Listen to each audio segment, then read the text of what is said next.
Kayo po ba mga bossing ko ay isa sa mga napapaisip kung ano kaya ang problema po sa inyo, kung bakit kayo po ay lagi na lang minamalas? Asya mga bossing, ako po ay may share po sa inyo. Mainam na subukan nyo pong pagsamahin mga bossing ko ang 3 kutsara na asin at 3 kutsara din mga bossing ko ng asukal. Pagsamahin nyo po ito ngayong umagang ito kung kailan nyo ito mapapanood sa gawing silangan kayo nakaharap ng 6:30 or kaya po ay alas 7 matatapos hanggang alas 8.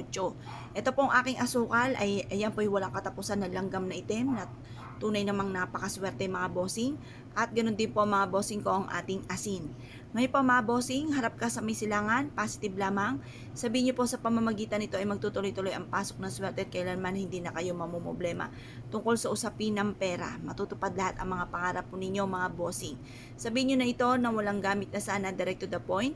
At pagkatapos po nito mga bossing ko ay ibilad niyo siya sa sinag po ng araw. At pagkatapos, ng alas 8 ng umaga, kunin nyo po ito at ilagay nyo po ito sa center table po ninyo. Or kaya po mga bossing ko sa may garden na hindi nasisinagan po ng araw dahil baka matunaw. Or kaya po sa may garden, lagyan nyo lang ito ng taklob, hayaan nyo siya sa may garden. Kasi ito po ay nag-a-attract ng swerte. Ito po ay perfectong kombinasyon upang sa ganon, masigit kayo na maka-attract ng swerte mga bossing. Gawin nyo po ito kung kailan kayo ay hindi abala. Yung makakapaglaan kayo ng ilang minuto. Kasi pag kayo nagmamadali mga bossing, hindi po matutupad. Kapag kayo nagmamadali at kayo po hindi nakapag-focus sa inyo po mga wishes, hindi matutupad at baka kayo po ay maiyamot sa aking pampaswerte. At sabihin po ninyo hanggang ngayon hindi pa natutupad. Baka naman po nang gumawa po kayo po ay nagmamadali at patingin-tingin sa orasan, hindi po yan matutupad talaga. Kailangan maglalaan ka ng ilang minuto na pagwi-wish na mula sa inyo pong puso para mabilis matupad ang inyo pong mga kahilingan.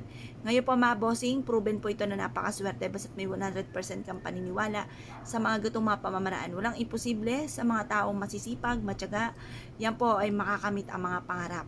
Ngayon po mga bossing, gawin nyo po ito sa umaga sa may silangan at pagtapos nyo po itong gawin.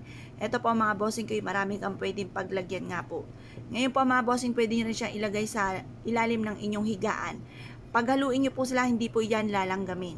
Bagkos ay maaaring langgamin pa na kulay itim, masama po ay pula. Ngayon po mga bossing, kasi pag may pula, negative po yan. Yan po ay may paparating na unos o problema tungkol sa usapin ng pera. Kaya kapag nakita kayo ng ganyan, ura-urada ay alisin nyo po kaagad kapag ito'y nilanggam. Pero hindi po ito lalanggamin. Ito po ay, hindi ito lalanggamin ng pula. Ito po ay lalanggamin na itim.